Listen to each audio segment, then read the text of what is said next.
오늘 본문 말씀은 요셉의 형제들이 곡식을 사러 이집트에 갔다가 시므온을 볼모로 잡혀놓고 그 다음에 가나안 땅으로 돌아와서 아버지에게 그 자초지종을 설명하는 과정이죠. 요셉은 형들을 정탐꾼으로 몰아붙였습니다. 그렇게 해서 요셉 그 형제들의 마음의 진실성을 알고 싶었던 것입니다. 시므온을 볼모로 잡은 후에 내건 조건이 뭡니까? 가서 막내 동생 베냐민을 데리고 다시 애굽으로 돌아오라는 거였죠. 요셉의 형제들을 시험하는 그런 과정에서 분명하게 드러나는 장면들이 있습니다. 분명히 목적이 있는 거니까요. 일단은 형들이 과거에 저질렀던 죄의 목록이 생각나게 하는 과정이 있습니다. 과거 요셉은 죄 없이 형들에게 버림을 당했습니다. 참혹한 상황이죠. 멸시천대를 받으면서 구덩이에 던져지고 또 노예로 팔려가는 과정이 있었습니다. 그러나 지금 이 요셉이 이 형제들을 일종의 신문하고 또 이런 시험거리를 주는 이유는 그들의 진심을 알고자 하는 것이죠. 그들이 저질렀던 죄의 전말을 파헤쳐서 그들을 처벌하려고 하는 게 아니라 그들의 진심에 대한 마음을 알고 싶었던 것입니다. 33절을 보면 요셉이 이렇게 말합니다. 내가 이같이 하여 너희가 확실한 자들임을 알리니. 내가 이같이 하여 너희가 확실한 자들임을 알리니. 네, 그런 표현을 한 번 더 쓰는데요. 34절에 보면 너희가 확실한 자들임을 내가 알고 너희 형제들을 너희에게 돌리리니 너희가 이 나라에서 무역하리라. 결국 요셉이 알고자 하는 것은 무엇입니까? 바로 이 형들의 진심이죠. 물론 아버지와 베냐민의 안부도 궁금했을 것입니다. 그러나 궁극적으로 요셉이 이 과정을 통해서 진짜 알고 싶었던 것들은 형들의 진심입니다. 그 진심을 알고 싶었던 거죠. 요셉 역시도 베냐민을 애굽까지 데려오는 것이 쉽지 않다는 것을 알고 있습니다. 그러나 형들의 마음이 진심으로 진정으로 변화되었는지 과거의 일을 뉘우치고 있는지 그 과정을 확인하고 싶은 거죠. 그래서 베냐민을 데려오는 것이 바로 화해의 조건이 된 것입니다. 요셉은 아마 이 과정을 통해서 이 형제들의 마음이 확인되기만 하면 그런 거죠. 이 죄를 지었으니까 이렇게 죄값을 받아라. 이게 아니라 우리가 알고 있지 않습니까? 요셉은 지금 형들을 용서하려고 이 조건을 내건 것입니다. 바로 여기에 우리가 잘 알고 있는 이 복음의 역전이 담겨 있습니다. 주님께서 가끔은 우리의 죄를 혹독하게 물으시죠. 죄에 대한 부분들을 생각나게 하시고 환경과 상황을 통해서 우리의 죄가 가만히 우리 안에 머물러 있지 않게 하십니다. 마치 구정물통을 발로 차면 그 속에 가라앉아 있던 것들이 다 올라오듯이 우리의 삶의 여정에 묶였던 것들, 이런 것들이 관계의 어그러짐이나 혹은 여러 가지 상황들을 통해서 흔들림을 당하는 겁니다.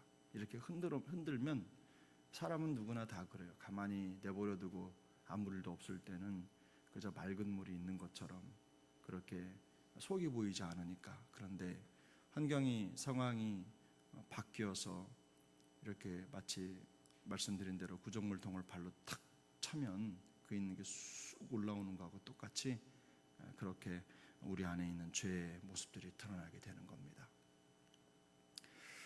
이 시간이 지나도 잊혀지지 않는 이 죄의 현상이 형제들에게는 있었습니다. 그런데 요셉이 이 과정을 통해서 그 형제들의 마음속에 있는 죄를 끌어올리고 그 부분들을 다시 생각나게 하는 거죠. 벗어나지 못하는 그 죄의 모습을 요셉의 이 조건을 통해서 형제들이 다시 끌어올리게 되는 것입니다. 그런데 여러분, 이 본문의 흐름을 한번 보십시오. 전반적으로 요셉이 이들을 정죄하거나 이들을 어떻게 하려는 게 아니라 그들을 살려내려고 지금도 접근해 가지 않습니까? 요셉이 피해자 아닙니까? 피해자고 희생당한 사람인데, 그런데 오히려 지금 요셉이 그 마음을 열어서 그 그 요셉을 그 형제들을 더 적극적으로 용서해 주기 위한 조건을 찾고 있는 것입니다. 그들이 진심으로 과거의 잘못에서 뉘우치고 돌아서기만 한다면, 그리고 그거 진심이라는 것을 알기만 한다면 요셉은 그들을 용서할 준비가 되어 있는 것입니다. 여러분, 이게 복음 아닙니까? 우리가 죄인이고 우리가 예수님을 십자가에 매달아 죽인 죄인이라는 거 우리가 너무나 잘 알고 있는데, 그런데 주님이 더 적극적으로 우리의 죄를 용서해 주시려고 우리에게 마음을 여시는 것하고 똑같습니다. 예수님의 십자가의 대속이 바로 그런 거죠. 비록 죄 때문에 죽을 수밖에 없었고 예수님을 끊임없이 배반하고 살아가는 우리도 있지만, 우리가 뉘우쳐 돌아서기만 한다면 주님은 언제든지 우리를 용서할 준비가 되어 있으시다는 겁니다. 우리를 용서하시고 우리와 화해할 준비가 되어 있으시다는 거예요. 우리를 징벌하고 심판하기 위해서 우리를 기다리시는 것이 아닙니다. 우리의 죄를 용서하시고 우리에게 진정한 화해의 기쁨을 주시기 위해서 우리를 기다리시는 분이시다. 그래서 우리가 억눌린 삶, 죄에 묶인 삶이 아니라 복음 안에 진정한 자유를 누리면서 살기를 원하시는 거죠. 우리 본문을 맨 끝에 보면 너희가 이 나라에서 무역하리라 이런 표현이 있죠. 물론 이것은 그들이 자유롭게 그곳에서 왕래하면서 장사도 하고 삶을 영위할 것이다 라고 하는 그런 조건인데요, 이런 겁니다.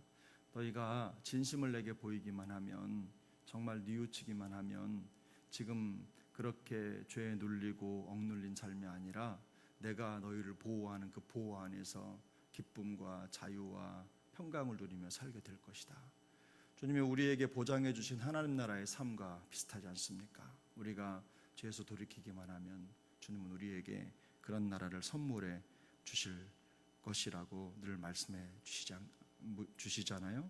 진정한 회개의 열매인 겁니다. 사실은 주님 앞에서 이 회개하고 돌아선다는 거, 죄를 인정한다는 거, 이게 결코 쉬운 일은 아닙니다. 먼 길을 돌아가야 되는 길일 수도 있고, 그래서 우리가 하는 말이 있죠. 그거 옛날 일인데 왜 자꾸 꺼내? 이렇게 말하는 거.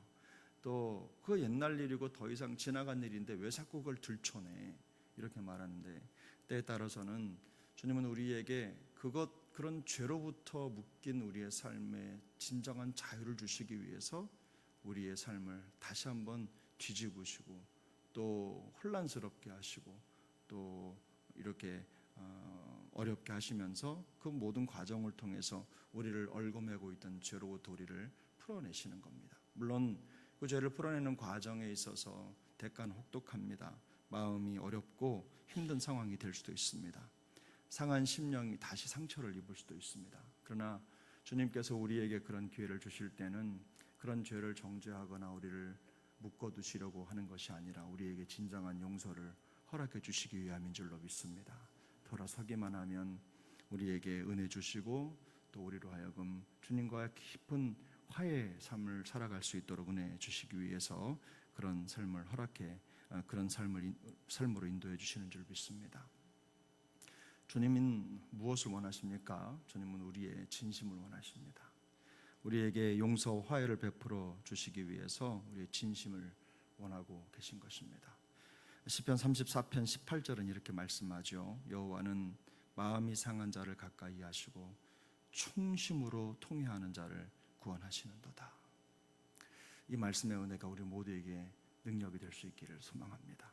오늘 우리에게 주어진 삶의 모든 여정을 통해서 우리가 또 하나님 앞에 전심으로 또 진심을 드리며 주님이 주시는 평안과 위로로 충만히 채워지는 그런 복된 삶이 될 수 있기를 예수님의 이름으로 축복합니다.